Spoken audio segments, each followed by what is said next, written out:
peut remarquer sur ce carrefour, c'est qu'effectivement, il y a une piste cyclable qui est celle-ci protégée par rapport aux véhicules motorisés, mais qui ensuite va effectivement rencontrer les véhicules motorisés. Donc on le voit très bien ici, avec un panneau M12 qui donne la possibilité aux vélos de passer au rouge s'ils vont tout droit ou s'ils tournent à droite.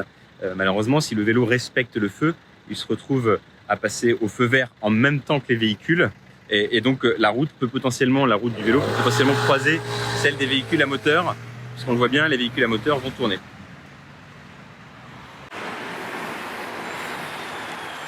On voit bien là que la priorité n'est pas donnée au vélo, il est obligé d'attendre. Et heureusement, il fait bien d'attendre parce que sinon, les voitures, pareil. Alors que c'est au vélo de passer normalement. C'est la priorité aux cyclistes. Il y a priorité à droite, il y a priorité à la piste cyclable. C'est comme un passage piéton. Vous n'avez pas le droit de couper un passage piéton s'il y a quelqu'un qui est dessus. Piste cyclable, c'est pareil. Tous les jours, il y a des risques d'accident avec les véhicules qui tournent. On l'avait remonté en 2019. Il y avait une proposition qui avait été faite pour sécuriser ce carrefour et le transformer en carrefour hollandais pour éviter ce type d'accident. Et malheureusement, ça n'avait pas été suivi d'effet. Carrefour hollandais, pour comprendre, il y a 3 points. Le premier point, c'est de décaler la piste par rapport aux véhicules. Vous voyez bien que si la piste est trop proche des véhicules, les véhicules vont couper la piste trop rapidement.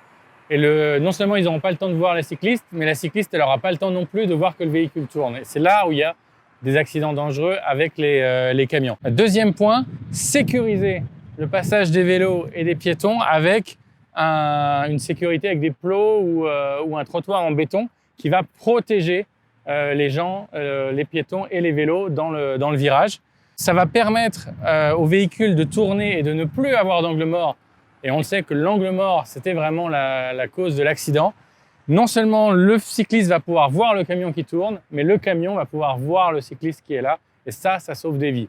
Au lieu d'avoir cette courbe toute douce qui fait que les camions et les véhicules ont tendance à accélérer dans le virage, on va faire plutôt un angle droit en protégeant avec un trottoir pour que les véhicules soient obligés de ralentir. La piste et le passage piéton sont effacés à cause de la vitesse des véhicules.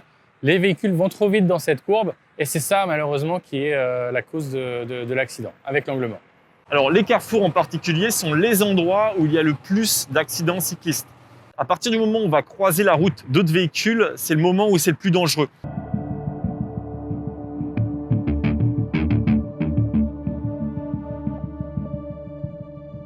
C'est le positionnement de cet aménagement à cet endroit-là qui pose problème.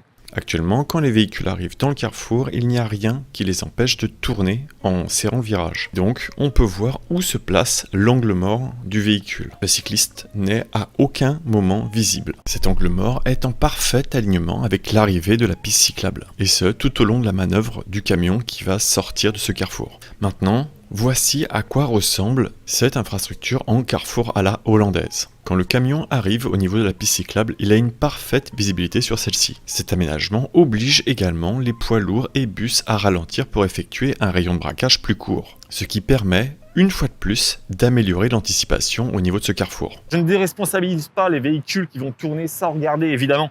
Mais cet aménagement peut pardonner une erreur qui a été effectuée par les véhicules ou par les cyclistes. Un bon aménagement devrait pouvoir pardonner une erreur qui est effectuée par un véhicule qui va tourner.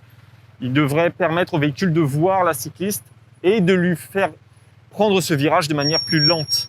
Parce que si la vitesse est moins importante, l'anticipation est meilleure. Ce qu'on veut, c'est des aménagements qui fonctionnent tout le temps. Même si le conducteur est distrait, même si le conducteur va trop vite, même si le cycliste est distrait aussi, même si c'est un enfant, même si c'est une personne âgée, on veut un aménagement qui protège tout le monde dans tous les cas, même en cas d'erreur humaine. Et c'est ça vraiment le principe du carrefour hollandais. Ce sont des aménagements qui pardonnent les erreurs et qui évitent les drames.